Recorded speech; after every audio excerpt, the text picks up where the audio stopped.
We're doing the book of Job, faithful living in times of crisis. Faithful living in times of crisis. This is lesson number 1 in this series. And we're going to do a brief critical introduction. Not a very long lesson tonight. I want to put all the critical and introductory material together in the first lesson so we can move ahead in lesson number 2 and get into the characters and all that business. So the title of this series describes the resource as well as the reality and the purpose of this series of studies. The book of Job will be the main resource that I'm going to use to demonstrate and build the model life, hopefully, the model Christian life, model Christian attitude that we as Christians should have all the time, but especially during times of crisis. And I mean, how do you define times of crisis? You know, if you have economic upheaval, you have health issues, you have social unrest, add to that an important election that's coming along. Certainly in this country, there's plenty going on, we could say easily, without it becoming over the top. We can easily say that we're living through a time of crisis here. Times of crisis describes, as I say, the state of not only our lives, but the lives of everyone around us. You know, we all go through challenging episodes in our personal lives, going to college for the first time, or getting married, having children, moving. All those things are challenging, various episodes in our lives, but it is a rare occurrence when the entire world is challenged by the same event all at the same time. That doesn't happen. That does not happen very often. We read about that in history books, a world war, okay, World War II, World War I, consumed all the countries in Europe and North America. It affected almost everyone in the world. No one was kind of absolved. No one kind of got away from being affected by the war. That was a worldwide phenomenon, if you wish. And since then, there have been smaller wars and skirmishes and things that happen. But this pandemic that is taking place now is a worldwide phenomenon. They're dealing with it in the Philippines, they're dealing with it in the United States and in Canada and Hawaii. Everywhere you go, they're having to deal with this pandemic, and it's affecting them in many of the same ways that it's affecting us. So if nothing else, this pandemic has the ability to test everyone, regardless of age or social status or worldview, with the very same challenge, and reveal the value and the viability of our various belief systems and worldviews. How are the Hindus handling this? How are the Muslim nations handling? Because they're having to deal with the same thing we're dealing with. How do Christians handle a crisis like this? A good time to examine that. And then in the title, I also mentioned faithful living. And faithful living describes not only the goal or the model life that Christians strive for in both good and bad times. It is the rock and the shelter that will sustain us in this crisis. Marty's prayer, well said. He's mentioned that before, and I have as well. And I've heard it from many of you. How do people who have no faith make it? My answer is, well, they just don't. They don't make it, or they don't make it very well. So not only is faithful living our response to this and every crisis, it becomes a light and a witness to an unbelieving world thrust further into darkness by this pandemic and this confusion and fear. Make no mistake, people watch how other people are reacting to this thing. How are you reacting? And it doesn't matter if you're a student, or if you're a grandpa, or if you're a homemaker, or a teacher. People around are watching your attitude. How are you responding to the things that are taking place, affecting everyone else around them. If there was ever a time for a witness, this is a very good time, a great opportunity for Christian witness. And so Job, therefore, is the biblical character whose experience most resembles the nature of our experience today. Other characters have suffered, Joseph in the Old Testament, other characters have had challenges, but Job, oh my, he really is going through a lot of what we're experiencing today. He experienced a one-man pandemic, and he came through it, battered, bruised, and suffering great loss, irreplaceable loss. You lose a child, you never replace it. You may have 2, 3, 5, 10 more children, but that child you lost is irreplaceable. His experience and reaction it's messy at times, and it's not necessarily heroic at times. However, his story provides us with the picture of a man, a faithful and sincere man, however, an imperfect man, and how he reacted to his moment when he was in the eye of the storm. And so the book of Job is valuable, especially during these times of crisis, because it shows us not only what we as believers should do, but it also demonstrates what we shouldn't do. Just like all of us normal people, believers, Job's life is a mixed bag of good and not so good, and even things left unanswered and unresolved. The most difficult idea that has been thrust upon us in our culture is the idea of closure. We got to get closure on every single thing, every single debate, every argument, every issue has got to get some sort of closure. Well, life doesn't work that way. You can't always get closure. Closure doesn't always happen, no matter how hard you try. And if there's one person who finds out that sometimes you just can't get closure, it's Job. And we're going to see that. We can therefore, despite the fact that we can't always get closure, we can therefore relate to him not only as a Bible character from long ago, but also as a human being doing his best under trying circumstances. So, as we do when we study a Bible book, we're going to begin with some preliminary information about the book and its author and the time it was written and the general theme, and maybe look at some outlines before we dive into the subject itself. So let's talk about the literary importance of the book of Job. Aside from its unique subject matter, one feature of this book is the beauty of its writing. Martin Luther said of it that it was a magnificent and sublime as no other book in Scripture. Martin Luther, not Martin Luther King now. Alfred Lord Tennyson, who was a British poet laureate, knew something about poetry. He said of the book of Job that it was the greatest poem of ancient or modern times. So secular individuals recognized the beauty of the poetry found in the book of Job. We often focus so much on the story of Job that we fail to appreciate the quality of the style and the expression of the author.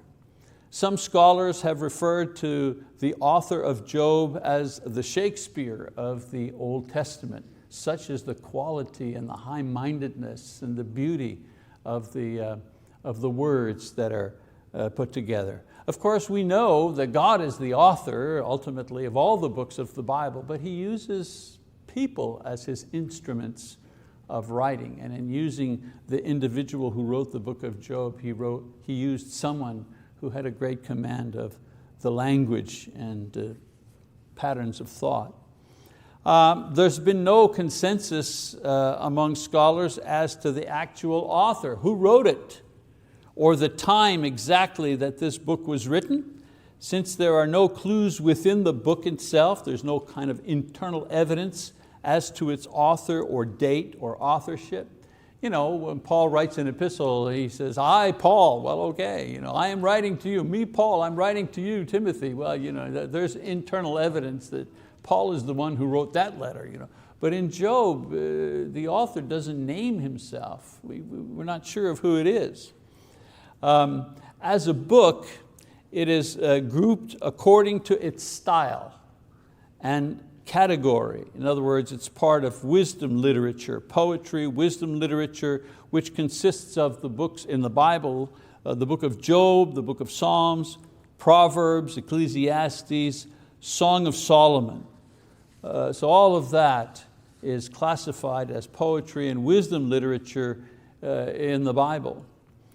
These books are so called because they deal with human struggle and real life experience. Even though the book of Psalms is a book of poetry, the poetry is about real life experiences, especially of King David. He doesn't just write about the beauty of the morning sun and how nice the birds are to listen, and somebody he loves. He doesn't talk about that. He talks about his relationship with God.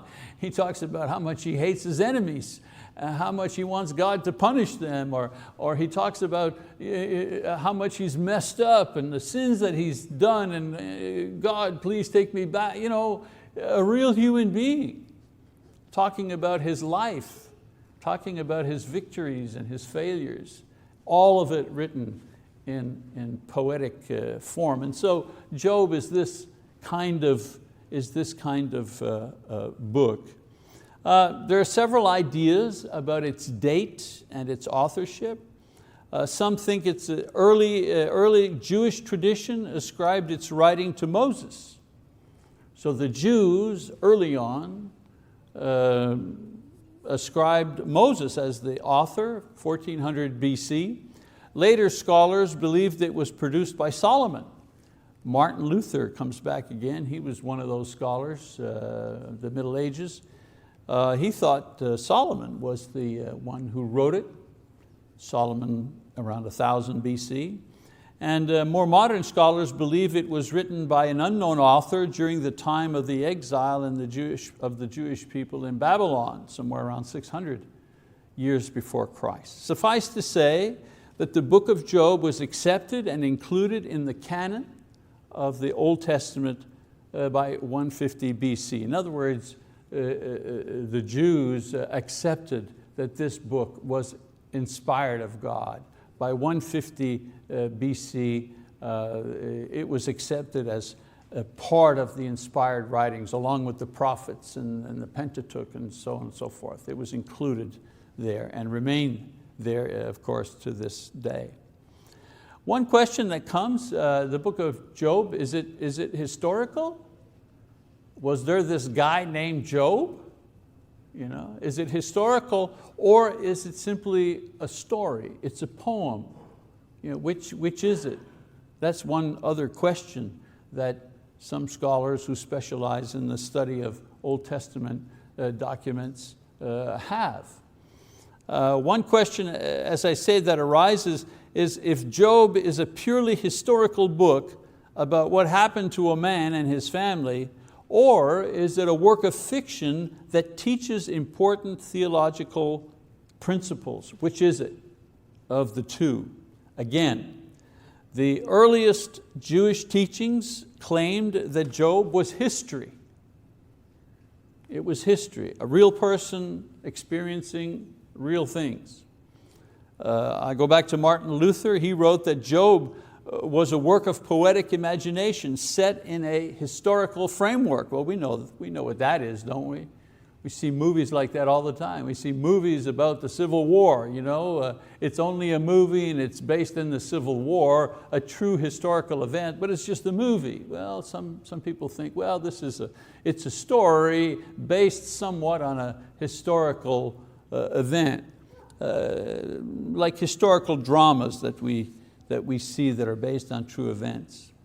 Some claim that it's an uninspired work by heathen fiction. In other words, some people reject it altogether, that it's not inspired, it's not true, it's not anything. Spinoza, for example, Dutch philosopher, that was his idea. Most conservative scholars, however, hold that Job is an inspired literary work based on a true historical character and events, and that's pretty much what we go with. We don't have any other information that would suggest that it is not about a historical character, and so we, as I say, most conservative scholars, and we are conservative Christians, our point of view about the Bible, and so we believe that there was a Job, and Job did live through these things, and this is an inspired record of his life. A more important focus for study, aside from the time and the authorship, is the reason for the book. Why write this book at all? Why include this book? We get it. We get why Psalms are in the Bible. David wrote the Psalms, and so you kind of figure out what's going on during David's life. We know why that's in there. Even Song of Solomon, we know why that's there. Job, why? It's such a depressing, sad thing. Why is that in the Bible? Actually, this book has a number of ideas and issues that it deals with that's very important for us to know. One of the earliest views was that it was a study of the patience demonstrated by a good man while he was being tested by various trials. You're wondering, who says that? That sounds familiar. Who else says something like that? Well, James says that, doesn't he? In James chapter 1, verses 2-4. Think of Job and think of James writing, "Consider it all joy, my brethren, when you encounter various trials." Well, that's what Job did. He encountered various trials. "Knowing that the testing of your faith produces endurance." And we know Job, I think we're all pretty much familiar with the story. We know that his faith was being tested. We know that almost from the get-go. He doesn't know that. But we know his faith is being tested. And James is saying, knowing that the testing of your faith produces endurance, and let endurance have its perfect result so that you may be perfect and complete, lacking in nothing. And we'll find out how Job arrived there later on in our study. So James summarizes the principle that is played out in a man's life in the book of Job. The theme, if someone says, what's the theme of Job? Well, you could say, well, the theme of Job is James 1, verses 2-4. Okay? Another important purpose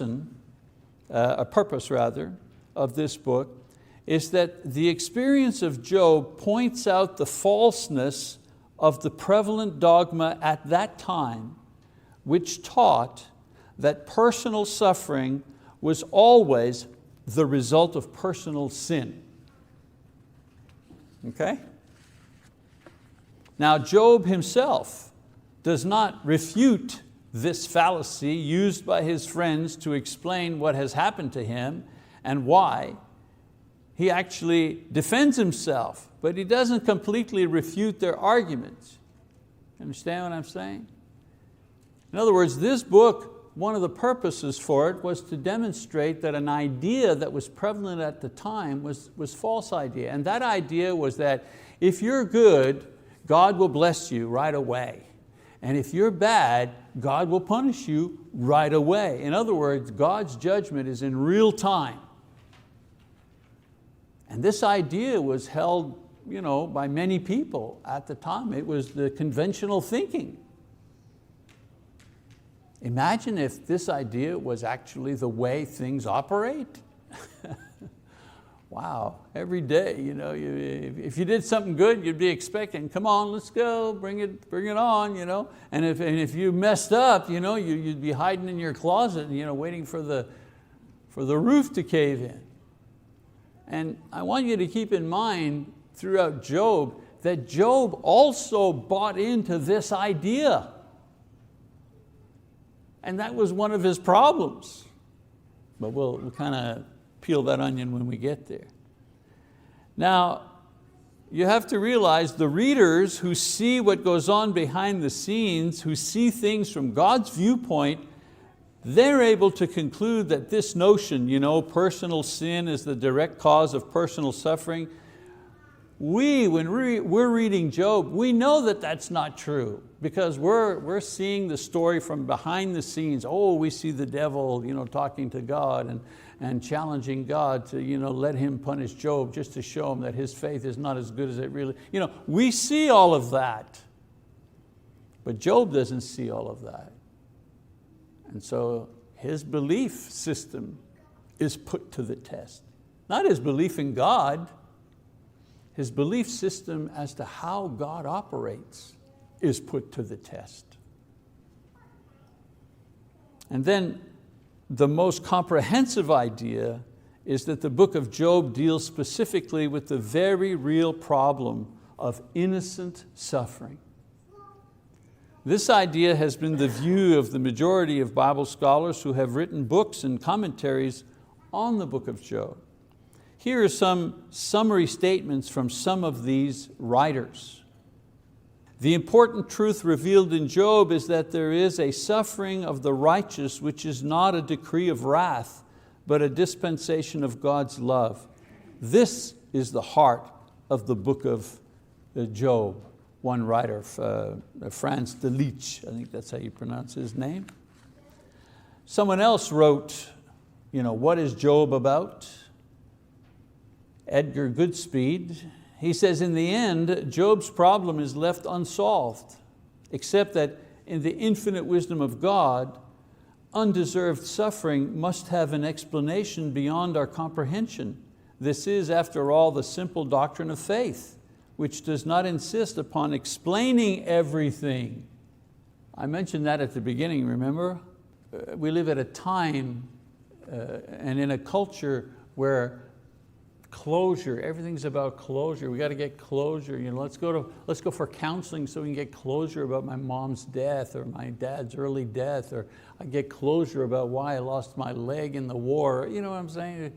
It's all about closure. And this book here is telling us faith does not need closure to continue on. Very important idea. As he says, this guy Goodspeed, this is after all the simple doctrine of faith, which does not insist upon explaining everything. I mean, if you have to understand exactly how God created the world in order to believe in God, you're not going to believe in God. Because God Himself tells us that by faith we understand that the things that are were created from things not seen. In other words, God Himself is telling us, I'm not going to explain to you how I did this. You're going to take this. This one is going to be by faith. So I love, I love archaeological, what do they call it? Archaeological proofs, about the flood, and just data and information that confirm a lot of things in the Bible. It's very encouraging. I find it so fascinating, But those are not the things that actually make me believe or not believe. I believe because the scriptures tell me that I must believe. Those who approach God, what do they have to do? They must first believe that He is, and that He is a rewarder of those who diligently seek Him. So it's like saying to God, okay, you first. You first. And if you give me enough, then I'm on board. God gives us enough, but we believe in Him on His terms, not on our terms. Some people stop believing in God on their terms. You did this bad thing happens to me, we're done. I'm cutting you off, God. I could take it when this happened and that happened, but when my lovely wife, that I love and that I begged you not to take, passed away, that's it, we're done. You went too far, God. We don't set the conditions for faith. He sets the conditions for faith. I'm amazed when I look up in the sky. I imagine I was past 70 when this shows my ignorance, of course, but I looked up in the sky and they show these magnificent pictures of the Milky Way, and you see the stars, and there's so many of them, and then in the back there's looks like a cloud. It looked like a cloud, and I went, yeah, isn't that amazing? God did all of that, And a couple of years ago, someone pointed out to me, that cloud that looks like clouds in the back? I said, yeah. I said, those are all stars. They're not mist, they're not fog up there. Those are all stars. I mean, it's just mind-boggling. And then another quote about Job. It is when Job comes face to face with him that he comes to himself. He does not get definite answers from God. In the book, when God speaks, there is no new instruction, only His presence. God is bent simply on being God. Oh, I love that. When He said, I am that I am. I am. I am the great I am. Isn't it marvelous? God is bent simply on being God. He has nothing to prove to us. And so the focus of the book is the problem of innocent suffering. The book doesn't actually give easy answers to the question, why do innocent people suffer? Or why do unfair and unjust things happen in this world? People always, it seems to me, mistakenly say, well, we need to go look at the book of Job, to get the answers to why there's the suffering. Well, Job the book of Job does not answer that question. I mean, I hate to give away the plot, but he never finds out. God never tells him.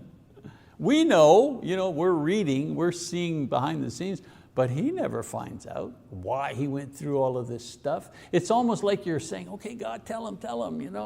Well, Job, it's like this. One day the devil came to me and he said, I bet you I could get Job to deny, no. After all of that suffering, you'd think that Job kind of deserved an explanation, but he didn't get one. We need to remember that in our own life.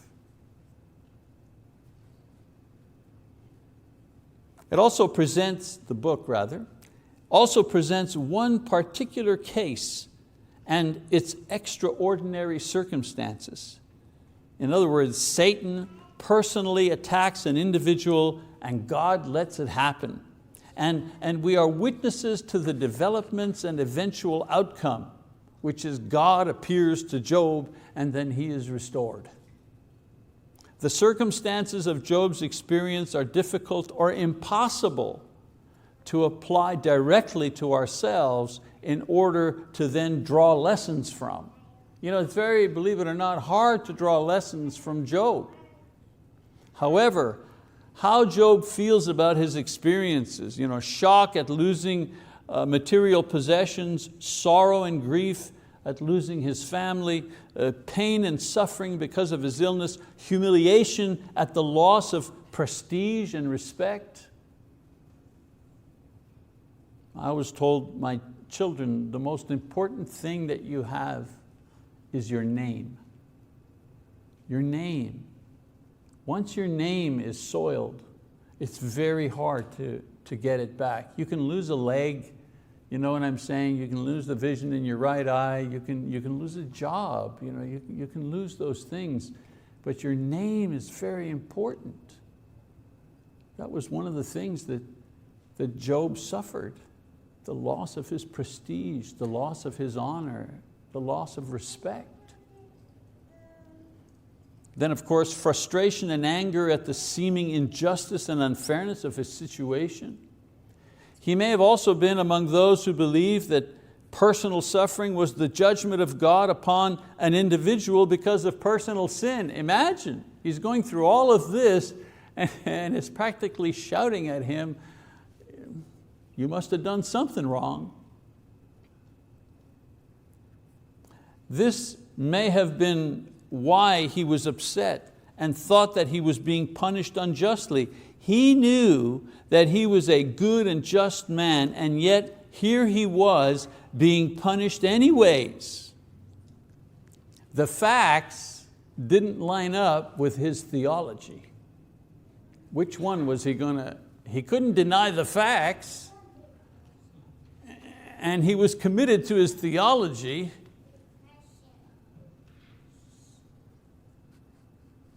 And that idea is still prevalent today, not as an official doctrine or anything, that God punishes you in real time. But that thing emotionally is still with us today. You fall short in doing something. You don't perform the way you think you ought to perform. You simply fail. You just tell a big fat lie or whatever it is. And along with the guilt, as Christians, right? Along with the guilt, aren't you also wondering if a bad thing is going to happen to you?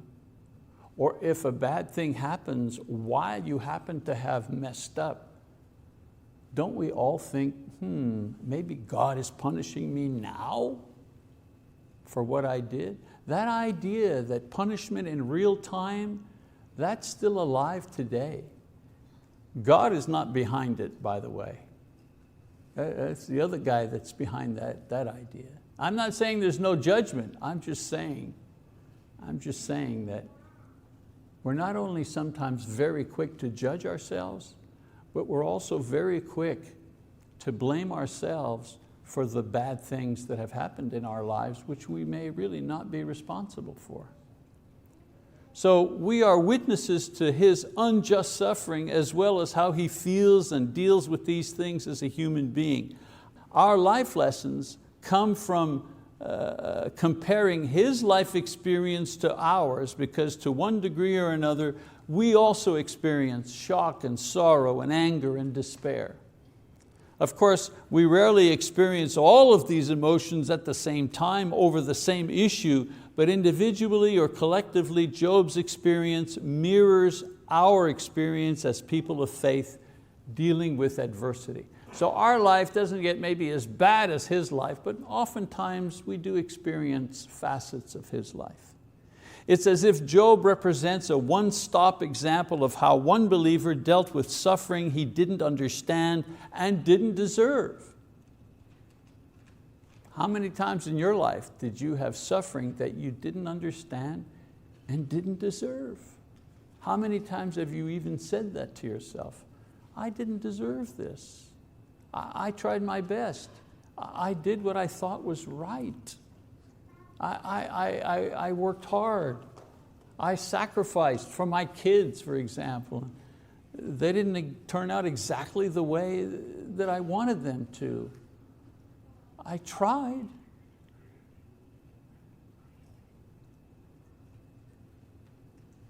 And so the book of Job doesn't provide nice, neat, bullet point solutions to the problems and injustices of life. Instead, Job presents how one man lived a faithful, not a perfect, how he lived a faithful life during a time of crisis in his life. And so many times, I'll close with that, so many times that's the problem, isn't it? We confuse a faithful life with a perfect life. God is not searching for us to have a perfect life. That's us wanting that. But He does require a faithful life. And I think of all the things that we can learn from Job. For every lover,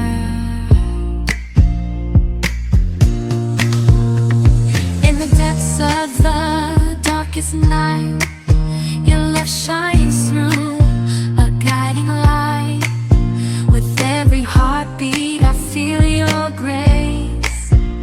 In your warm embrace I find my place. Darling, don't cry, don't shed a tear, for I'll be your fortress, I'll always be near. Though storms may rage and oceans may roar, I'll stand by your side forevermore. Through the trials and the tests we face, our love will endure, it cannot be erased. So dry your eyes, my love, and take my hand. Together we'll conquer.